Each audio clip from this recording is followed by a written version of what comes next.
क्या हम इसको उठा करके देख सकते हैं? थानेदार बोल रहे हैं भैया आपके लिए कोई मना नहीं, आप सब कर सकते हो। वो उठाया और जैसे उठा के दोहरी चढ़ाई तो उसके दो टुकड़े हो गए। कृष्ण बलदेव उन्होंने बड़ा भयंकर शब्द हुआ, कंस को मालूम पड़ गया, धनुष टूट गया। वहां उन सबको उन लोगों ने उस धनुष के एक एक टुकड़े से दंडित किया। सबका काम हो गया। उसके बाद अब चले, रात्रि में विश्राम किया। रात्रि में राजा कंस को बड़े बड़े सपने आए। वो राजा कंस सपने देख रहा है कि मैं गधे के ऊपर बैठा हुआ हूं, सारे शरीर में तेल लगा हुआ है, नग्न हूं, लाल फूलों के अड़ोल के फूल की माला उसके गले में पड़ी हुई है, चित्र प्रतिदिश छाया आया, उसकी परछाई में चित्र दिख रहे, खड्डे दिख रहे, ऐसे बहुत सारे। तो नींद नहीं आई बेचारों को, उसको हर समय लगा था वो आ गया, वो ऐसे कर रहा, सो नहीं पाए। जैसे जैसे सवेरा हुआ, भैया सारी तैयारी हुई। बाबा को लाला ने कहा बाबा आप लोग पहले चले जाओ, हम लोग बाद में आएंगे, हमने वो स्थान देख रखा है जहाँ पर ये कार्यक्रम हो रहा है। बाबा ब्रजवासियों को साथ लेकर के आए। राजा कंस को उन्होंने जो कुछ भेंट लाए थे, लड़के की सामग्री लाए थे, सब दे दिया और वो बैठ। अब बाद में आए तो हाथी बाहर खड़ा हुआ था, उसको मदिरा पिला करके एकदम वो महाभारत ने रास्ता रोक दिया। जब कृष्ण बलराम आए, भगवान ने कहा भैया हमको अंदर जाने का रास्ता दे। वो सुनता ही नहीं और हाथी को ज्यादा। तो भगवान ने उसको कहा अम्बष्टा नो देगी मार्गम देगी अपक्राम मां चिरम, पीछे कर ले और जल्दी से, नहीं तो यमलोक का दरवाजा बहुत बड़ा है, तो हाथी के साथ चला जाएगा। वो तो मानता ही नहीं है। भगवान ने उस हाथी को उसकी पूंछ पकड़ के खींच करके ले गए, दूर ले गए, क्योंकि यहाँ यदि कुछ होगा तो सारी जनता अंदर से बाहर आ जाए। दूर ले गए और वहां जाकर के उसका काम किया। वो जाकर के गिर गए भगवान। तो हाथी ने देखा, वो दौड़ करके गया और अपने दोनों दांत, तो भगवान तो दूर हो गए, उसके दोनों दांत धरती में घुसे। एक दांत कृष्ण ने पकड़ा, एक बलराम ने पकड़ा और उससे उसका काम कर दिया। गोविंदा नमो।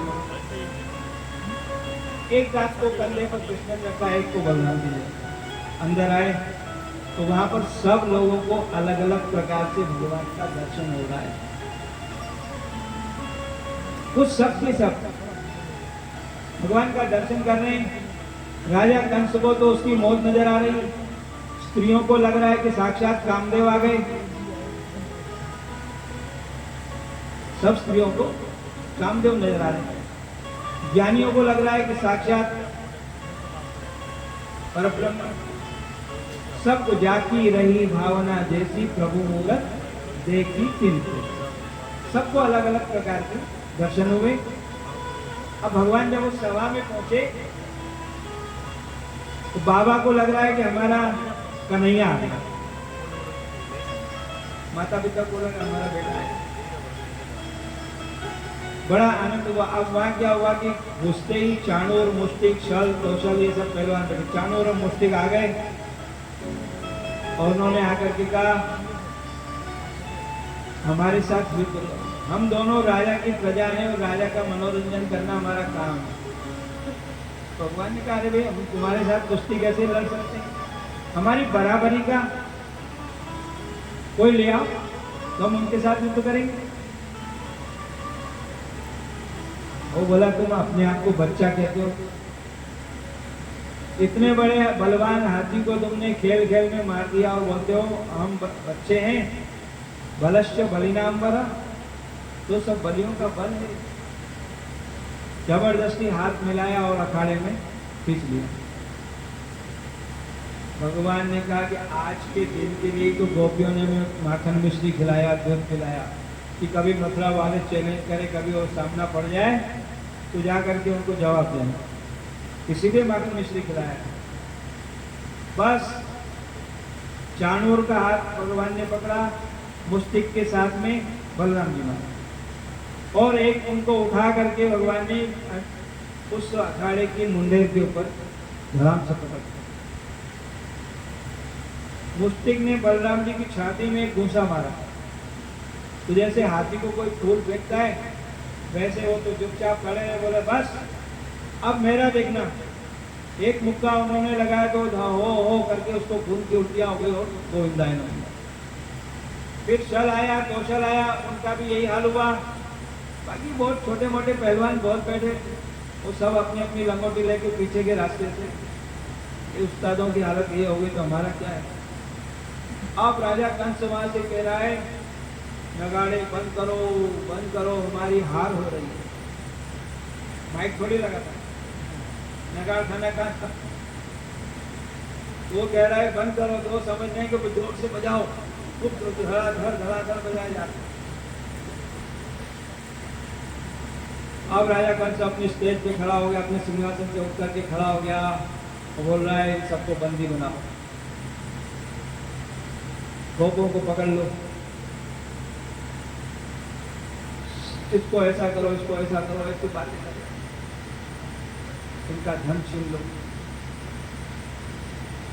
वो सोच रहा है कि मैं ऐसा प्रयास करूं जिससे इस बच्चे को धक्का दूं और नीचे गिर जाए, फिर मैं इसके ऊपर कूद जाऊं, फिर ये मर जाए। जब मामा जी बोल रहे थे, इतना बड़बड़ कर रहे थे, तो भगवान ने कहा मामा जी को सन्निपात हो गया सकता है, घड़ा बोल रहा है। पर पहुंच गया, मामा जी की चोटी पकड़। आपको वो दिन याद है ना, उस दिन आपने मेरी माँ की चोटी पकड़ी, आज आपकी चोटी मेरे हाथ। वो कुछ सोच रहा है, उसके पहले ही धड़ाम से उसको नीचे पटक दिया और गोविंदाय नमः बोल कृष्ण बलदेव की। कंस का वध हो गया और उसके भाई वगैरह आए, उन सबका भी काम हुआ। ये दोनों मामियाँ आ गई, जरासंध की लड़की, वो मामियाँ आ गई और वो रोने लगी। तो भगवान मामी जी के पास गए, मामी साहब मैं तो कहीं नहीं करूँगा, मामा जी की तबीयत खराब रहेगी और मैं दौड़ने गया। और मैं पास में गया तो वो तो एकदम से गिर पड़े और मैंने कुछ नहीं किया। मामा जी का काम हो गया, उसके बाद उनका संस्कार वगैरह, जेल से माता पिता को मुक्त किया, सबको बड़ा आनंद हुआ। नंद बाबा को ब्रज में विदा किया, तो जाना नहीं चाहते थे कृष्ण के बिना। इनका बाबा हमारे पास कोई किला नहीं है, कोई सेना नहीं है, और ये राजा कंस के जो मित्र लोग हैं वो ये समझते हैं कि मैंने कंस को मारा है, तो लड़ाई करने के लिए आएंगे, फिर ब्रज में कष्ट हो जाएगा, इसलिए मैं यहीं रहता हूँ, सब शांति हो जाएगी फिर आ जाओ बाबा को। उसके बाद भगवान कृष्ण और बलराम का यज्ञोपवीत संस्कार हुआ। गुरुकुल में पढ़ने गए, गुरुकुल में पढ़े, अल्प काल में सब कुछ विद्याओं को प्राप्त कर लिया, 64 कलाओं को सीख लिया, विवाह में डाल दिए, बरात में तैयार कर लिया। तो गुरुकुल में पढ़े, वहां से पढ़कर गुरु जी का मनोरथ पूर्ण किया, उनकी सेवा की, उनके मरे हुए पुत्र को लाकर के गुरु दक्षिणा में दिया। उसके बाद मथुरा जी में आ गया। वहां आने के बाद भगवान कृष्ण की स्थिति ऐसी थी कि बचपन की यादें बहुत सताती। ऊपर जाके खड़े हो जाते और वृंदावन की तरफ जाने वाले रास्ते की तरफ सुबह से शाम तक देखते रहते, बहुत घंटों तक बैठे रहते।